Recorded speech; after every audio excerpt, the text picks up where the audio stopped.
Hello friends, welcome back to our channel. നമ്മൾ ഇന്ന് കാണാൻ പോകുന്നത് വൺ സ്പ്രിംഗ് നൈറ്റിന്റെ 14ാമത്തെ എപ്പിസോഡാണ്. എപ്പിസോഡിന്റെ തുടക്കത്തിൽ തന്നെ കാണിക്കുന്നത് ലീയുടെ അച്ഛൻ കാര്യങ്ങളെല്ലാം അറിഞ്ഞ ശേഷം ടെൻഷനായിരിക്കുന്ന ലീയാണ്. അവളാകട്ടെ ജിഹുനോട് പറയുന്നുണ്ട്, ഞാൻ ഇവിടെ തന്നെ ഇറങ്ങിക്കോളാമെന്ന്. എന്നാൽ യൂനുവിനെ വിട്ടിട്ട് നമുക്ക് ഒരുമിച്ച് അച്ഛന്റെ അടുത്തേക്ക് പോകാമെന്ന് പറഞ്ഞിട്ടും അവൾ കേൾക്കുന്നില്ല. നീ യൂനുവിനെ കൊണ്ട് പോയിക്കോ, ഞാനത് ഒറ്റയ്ക്ക് നേരിട്ടോളാമെന്നാണ് അവൾ പറയുന്നത്. അങ്ങനെ ജിഹു ആകട്ടെ യൂനുവിനെ വീട്ടിൽ കൊണ്ടാക്കി. എന്നാൽ അപ്പൊ തന്നെ അവൻ തിരിച്ചു പോരുകയും ചെയ്തു. അപ്പോഴേക്കും ലീ ആകട്ടെ അച്ഛന്റെ അടുത്തേക്ക് വന്നിരുന്നു. അവൾ അവിടേക്ക് വന്നത് കണ്ടിട്ട് അവളുടെ അമ്മ പറയുന്നുണ്ട്, നീ എന്തിനാ ഇപ്പൊ ഇങ്ങോട്ട് വന്നത്? നീ തിരിച്ചു പോക്കോ, അച്ഛന്റെ ദേഷ്യത്തിന് ആളുടെ വായിലിരിക്കുന്നതെല്ലാം നീ കേൾക്കേണ്ടി വരും. എന്നാൽ അവളത് ഫേസ് ചെയ്യാൻ തന്നെ തയ്യാറായാണ് വന്നത്. അവളെ കണ്ടതും അയാളാകട്ടെ ഫോട്ടോസിൽ അവളുടെ മുന്നിലേക്ക് ഇട്ട് കൊടുത്തിട്ട് ഇത് എന്താണെന്ന് ചോദിക്കുന്നു. അച്ഛൻ കണ്ടത് ശരിയാണ്, ജിഹുവിനൊരു മകനുണ്ടെന്നാണ് അവൾ പറയുന്നത്. ഇനി എന്തൊക്കെ പറഞ്ഞാലും ശരി, ഞാൻ അവനെ വിട്ടിട്ട് എങ്ങും പോകില്ല. ഞാൻ അവനെ കല്യാണം കഴിക്കാൻ തീരുമാനിച്ചിരിക്കുകയാണ്. ഇത് കേട്ട് അയാൾ ഞെട്ടി. വീട്ടുകാരുടെ പെർമിഷൻ ചോദിക്കുന്നതിന് പകരം ഇങ്ങോട്ട് നീ തീരുമാനം പറയുന്നു. ഞാനിത് സമ്മതിക്കില്ല എന്ന് തന്നെ അയാൾ പറയുന്നു. അതെനിക്ക് നേരത്തെ അറിയാം, നിങ്ങൾ ആരും സമ്മതിക്കില്ല. പക്ഷെ എന്റെ ലൈഫാണ്, അതുകൊണ്ട് ഞാൻ തന്നെ തീരുമാനം എടുത്തു എന്നാണ് അവൾ പറയുന്നത്.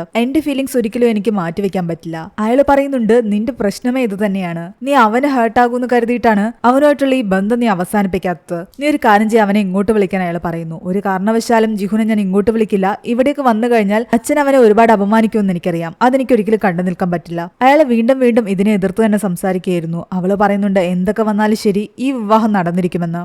ജീസോക്കുമായിട്ടുള്ള നിന്റെ എല്ലാ റിലേഷൻഷിപ്പും അവസാനിച്ചു എന്ന് എനിക്ക് മനസ്സിലായി. ഇനി അവന്റെ അച്ഛൻ കോണിന്റെ മുന്നിൽ ഞാൻ എങ്ങനെ പോയി നിൽക്കും? പക്ഷെ അപ്പോഴേക്കും ജീഹു ആകട്ടെ ലീയെ തിരക്കി ലീയുടെ അച്ഛന്റെ അപ്പാർട്ട്മെന്റിന്റെ താഴെ വന്നിട്ടുണ്ടായിരുന്നു. അവൻ എന്ത് ചെയ്യണമെന്നറിയാതെ ആകെ ടെൻഷൻ അടിച്ച് നിൽക്കുകയാണ്. ഇവിടെ ലീ അച്ഛനും സംസാരിച്ചുകൊണ്ടിരിക്കുന്ന നേരം കൊണ്ട് തന്നെ അവൻ ജെയിനെയും പാർക്കിനെയും വിളിച്ച് കാര്യം പറയുന്നുണ്ട്. അവർ രണ്ടുപേരും അവിടെ ഓടിയെത്തി. ലീക്കൊരു സപ്പോർട്ടിന് വേണ്ടിയിട്ട് ജെയിനും മുകളിലേക്ക് കയറിപ്പോയി. പാർക്കും ജിഹുവും താഴെ തന്നെ വെയിറ്റ് ചെയ്യുകയായിരുന്നു. ജെയിൻ ഓടിച്ചെന്ന് ലീയുടെ അച്ഛന്റെയും വഴക്കിനടിയിലേക്ക് കയറി ചെന്നിട്ട് ലീയോട് പറയുന്നുണ്ട്, ജിഹു താഴെ വന്നിട്ടുണ്ട്, നീ അങ്ങോട്ട് പോയിക്കൊള്ളാൻ. ജെയിൻ ഒരുവിധ അച്ഛനെ ശാന്തനാക്കാൻ ശ്രമിക്കുന്നുണ്ട്. ലീ താഴേക്ക് ഓടിച്ചെന്ന് ജിഹുവിനെ കെട്ടിപ്പിടിക്കുന്നു. പിന്നീട് അവർ രണ്ടുപേരും ജിഹുവിന്റെ അപ്പാർട്ട്മെന്റിലേക്ക് പോയി. അതേസമയം ഇവിടെ നമ്മുടെ ജീസോക്കാകട്ടെ ലീയുടെ അച്ഛൻ കാര്യങ്ങളെല്ലാം അറിഞ്ഞ സ്ഥിതിക്ക് ലീയുടെയും ജിഹുവിന്റെ ബന്ധം അവസാനിക്കുമെന്നും ലീയെ തനിക്ക് തന്നെ കിട്ടുമെന്നുള്ള ഒരു പ്രതീക്ഷയിലാണ്. അതൊക്കെ മനസ്സിൽ ആലോചിച്ചുകൊണ്ടിരുന്ന് അവനാകട്ടെ നാമിന്റെ കൂടെ മദ്യപിക്കുകയായിരുന്നു. ഞങ്ങളുടെ കല്യാണം മര്യാദയ്ക്ക് നടന്നു കഴിഞ്ഞാൽ നീയും സോയിനോട്ടുള്ള പ്രശ്നങ്ങൾ ഞങ്ങൾ തീർത്തു തരാമെന്നാണ് ജീസോക്ക് പറയുന്നത്. ഇവിടെ ലീ ആകട്ടെ ജിഹുവിനോട് പറയുന്നുണ്ട്, നിന്നോടുള്ള പ്രണയമാണ് എനിക്ക് ഇത്രയധികം ധൈര്യം തന്നതെന്നും ഇതെല്ലാം നേരിടാനുള്ള ശക്തി തന്നതെന്നും. ഇവിടെ ലീയുടെ അമ്മ ലീക്കും സോയിനും ഒക്കെ വേണ്ടിയിട്ട് കുറെ ഫുഡെല്ലാം പാക്ക് ചെയ്ത് ജെയിന്റെ കയ്യിൽ കൊടുക്കുന്നുണ്ട്.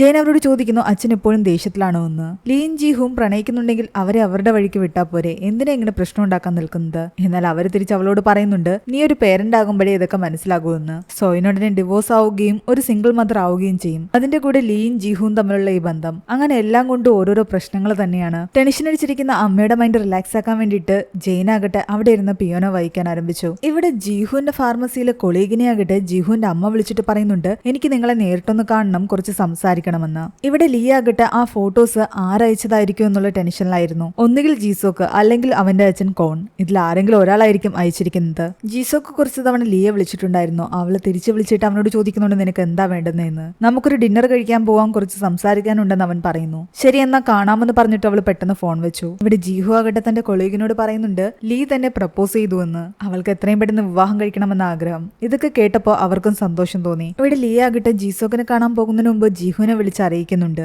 എന്നാൽ നമുക്ക് ഒരുമിച്ച് പോകാം, ഇതെന്തായാലും നമ്മൾ ഒരുമിച്ച് നേരിടേണ്ട കാര്യമല്ലേ എന്നാണ് അവൻ പറയുന്നത്. ഇത്തവണ കൂടി ഞാൻ ഒറ്റയ്ക്ക് പോകാം, അത് കഴിഞ്ഞിട്ട് മതി എപ്പോഴും ഒരുമിച്ച് പോകുന്നതെന്ന് അവൾ പറയുന്നു. അധിക നേരമൊന്നും എടുക്കില്ല, ഞാൻ പെട്ടെന്ന് തിരിച്ചു വരുമെന്നാണ് അവൾ പറയുന്നത്. അന്ന് ജോലി കഴിഞ്ഞ് ജിഹു ആകട്ടെ അവർ സ്ഥിരമായിട്ട് പോകാറുള്ള സ്ഥലങ്ങളിലും കണ്ടുമുട്ടിയ സ്ഥലങ്ങളിലും ഒക്കെ പോകുന്നുണ്ട്. അവിടെ എല്ലാം തന്നെ ലീയുടെ ഓർമ്മകൾ ഉണ്ടായിരുന്നു. ലീ ആകട്ടെ നേരെ പോകുന്നത് ജീസോക്കിന്റെ വീട്ടിലേക്കായിരുന്നു. അവിടെ അവന്റെ അച്ഛനും ഉണ്ട്, അവനും ഉണ്ട്. അവൾ ആ ഫോട്ടോസ് കൊണ്ടുപോയി അയാളുടെ കയ്യിൽ കൊടുക്കുന്നു. അത് കണ്ടപ്പോൾ അയാൾ ശരിക്കും ഞെട്ടിപ്പോയി. അത് അയാൾ ജീസോക്കിന് അയച്ചു കൊടുത്തതാണ്. ജീസോക്ക് ഇത് ഇവളുടെ വീട്ടിലേക്ക് അയച്ചു കൊടുക്കുന്നൊന്നും തന്നെ അയാൾ വിചാരിച്ചിട്ടുണ്ടായിരുന്നില്ല. തൽക്കാലം ഇവർക്കിടയിൽ പ്രശ്നങ്ങൾ ഉണ്ടാക്കാതിരിക്കാൻ വേണ്ടിയിട്ട് ഇത് ഞാനാണ് അയച്ചതെന്ന് അങ്ങ് പറയുന്നു. ജീസോക്കിന്റെ തലയിൽ നിന്ന് അയാൾ ആ കുറ്റവും ഏറ്റെടുത്തു. ഇത് നിന്റെ വീട്ടിൽ പ്രശ്നം ഉണ്ടാക്കിയെങ്കിൽ ഞാൻ സോറി പറയുന്നു അയാൾ പറയുന്നുണ്ട്. എന്നാൽ അവള് പറയുന്നുണ്ട്, നിങ്ങൾ എന്നോട് സോറി പറയേണ്ട കാര്യമില്ല, ഞാൻ നിങ്ങളോടാണ് താങ്ക്സ് പറയേണ്ടത്. ജിഹുവിന്റെ കാര്യം എങ്ങനെ ഞാൻ വീട്ടിൽ അച്ഛനോട് അവതരിപ്പിക്കുമെന്ന് ആലോചിച്ചിരിക്കുകയായിരുന്നു. നിങ്ങൾ ഈ ഫോട്ടോസ് അയച്ചത് കൊണ്ട് അതെനിക്ക് ഈസി ആയിട്ട് അവതരിപ്പിക്കാൻ പറ്റി, എല്ലാ കാര്യങ്ങളും തുറന്ന് സംസാരിക്കാനും പറ്റി. ഇത് കേട്ടതും ജീസോക്ക് ഒന്ന് ഞെട്ടി. അവിടെ വലിയ പ്രശ്നം ഉണ്ടാകുമെന്നാണ് അവൻ വിചാരിച്ചത്.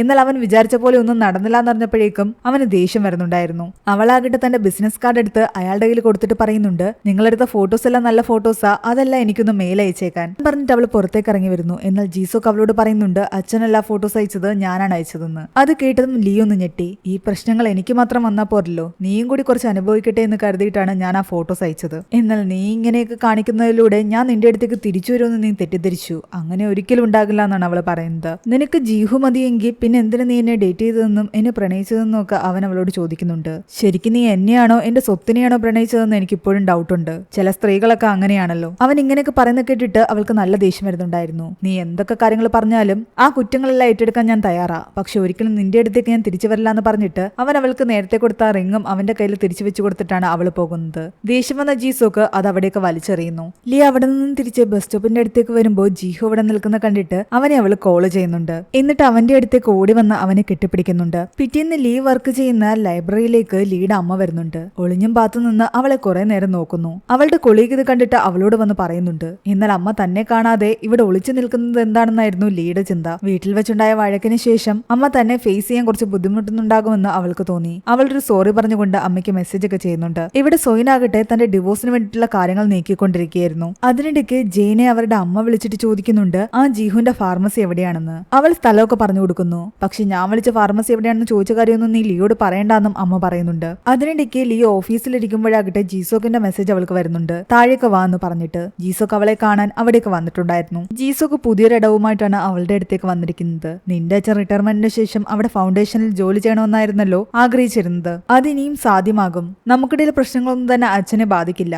എന്നാൽ ഇതെല്ലാം തന്നെ അവൾ അവന്റെ അടുത്തേക്ക് തിരിച്ചു വരാൻ വേണ്ടിയിട്ടുള്ള അവന്റെ അടവുകളാണെന്ന് അവൾക്ക് മനസ്സിലാകുന്നുണ്ടായിരുന്നു. അതേ ടൈമില് ഇവിടെ ലീയുടെ അമ്മയാകട്ടെ ഒളിഞ്ഞും പാത്തുനിന്ന് ഫാർമസിയിൽ നിൽക്കുന്ന ജീഹുവിനെ തന്നെ നോക്കിയായിരുന്നു. ജീഹു ശ്രദ്ധിക്കുന്നുണ്ടായിരുന്നു ഒരു സ്ത്രീ തന്നെ നോക്കി നിൽക്കുന്നത്. അവൻ തന്നെ കണ്ടുവെന്ന് മനസ്സിലായതും അവർ പെട്ടെന്ന് അടുത്തുള്ളൊരു ഷോപ്പിലേക്ക് കയറി. അതേസമയം അതേ ഷോപ്പിൽ തന്നെയാകട്ടെ നമ്മുടെ ജീഹുവിന്റെ അമ്മയും ജീഹുവിന്റെ കൊളീഗും തമ്മിൽ സംസാരിച്ചുകൊണ്ടിരിപ്പുണ്ടായിരുന്നു. അവർ തമ്മിൽ സംസാരിക്കുന്നതെല്ലാം തന്നെ അവിടെ കോഫി കുടിച്ചുകൊണ്ടിരിക്കുന്ന നമ്മുടെ ലീയുടെ അമ്മയെ ശ്രദ്ധിക്കുന്നു. ജീഹു ഇപ്പോൾ സ്നേഹിക്കുന്ന പെൺകുട്ടി എങ്ങനെയാണെന്നൊക്കെ കൊളീഗിനോട് അവന്റെ അമ്മ ചോദിക്കുന്നുണ്ട്. അവള് ജീഹു ആദ്യം സ്നേഹിച്ചിരുന്ന യൂനുവിന്റെ അമ്മയെ പോലെയല്ല എന്നും നല്ല പെൺകുട്ടിയാണെന്നും അവളെ നിങ്ങൾക്ക് വിശ്വസിക്കാമെന്നും അവൾ യൂനുവിന് നല്ലൊരമ്മയും ജീഹുവിന് നല്ലൊരു ഭാര്യയായിരിക്കുമെന്നൊക്കെ പറയുന്നു. എന്നാൽ ജീഹുവിന്റെ അമ്മ പറയുന്നുണ്ട് യൂനുവിനെ കുറിച്ച് ആലോചിച്ചിട്ട് ഒരിക്കലും ആ പെൺകുട്ടി വിഷമിക്കേണ്ടി വരില്ല. യൂനുവിനെ ഞാൻ തന്നെ വളർത്തിക്കൊള്ളാം. ജീഹുവിന് നല്ലൊരു ലൈഫ് പാർട്ട്ണറിനെ കിട്ടിയാൽ മാത്രം മതി. ലീന്നും ജീഹുന്നും ഒക്കെ പേരെടുത്ത് പറയുന്നത് കേട്ടപ്പോൾ തന്നെ ലീയുടെ അമ്മയ്ക്ക് മനസ്സിലായി തന്റെ മകളെ പറ്റിയും അവൾ സ്നേഹിക്കുന്ന ജീഹുവിനെ പറ്റിയാണ് ഇവർ സംസാരിക്കുന്നതെന്നും ആയിരിക്കുന്നത് ജീഹുവിന്റെ അമ്മയാണെന്നും. ആദ്യ പ്രണയം നഷ്ടപ്പെട്ട ശേഷം ജീഹു ലൈഫിൽ അനുഭവിച്ച കാര്യങ്ങളും ഇനി അവന് അതുപോലെ ഒന്നും ഉണ്ടാകുമോ എന്നുള്ള ചിന്തയൊക്കെയായിരുന്നു ജീഹുവിന്റെ അമ്മയ്ക്ക്. ഈ സംസാരങ്ങളെല്ലാം കേട്ടപ്പോൾ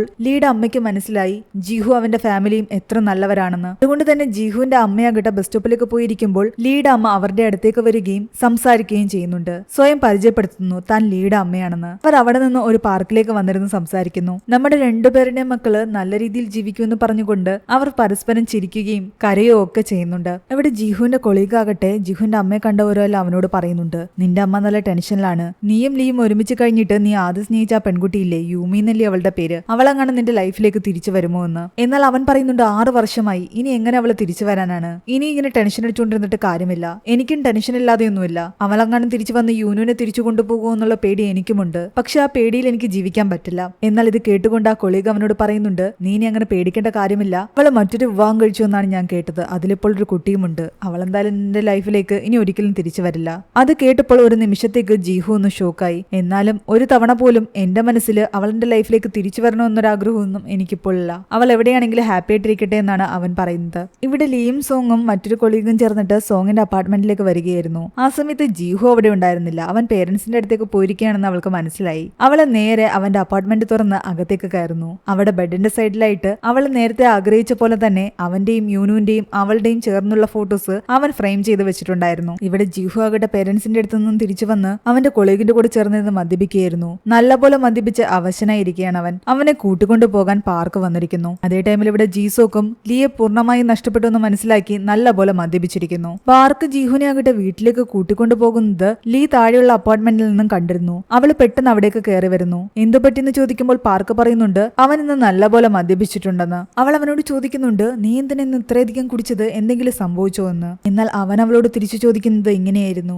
നീയും എന്നെയും യൂനുവിനെയും വിട്ടു പോകുമോ എന്ന്. അവൻ പെട്ടെന്ന് ഇങ്ങനെ ചോദിച്ചത് എന്താണെന്ന് മനസ്സിലാകാതെ അവൾ ആകെ ഞെട്ടിത്തെരിച്ചിരിക്കുകയായിരുന്നു. അവിടെയാണ് ഈ 14ാമത്തെ എപ്പിസോഡ് അവസാനിക്കുന്നത്. അടുത്ത എപ്പിസോഡുമായിട്ട് നമുക്ക് ഉടനെ തന്നെ കാണാം. വീഡിയോ ഇഷ്ടപ്പെട്ടെങ്കിൽ ലൈക്ക് ചെയ്യാനും ചാനൽ സബ്സ്ക്രൈബ് ചെയ്യാനും മറക്കണ്ട.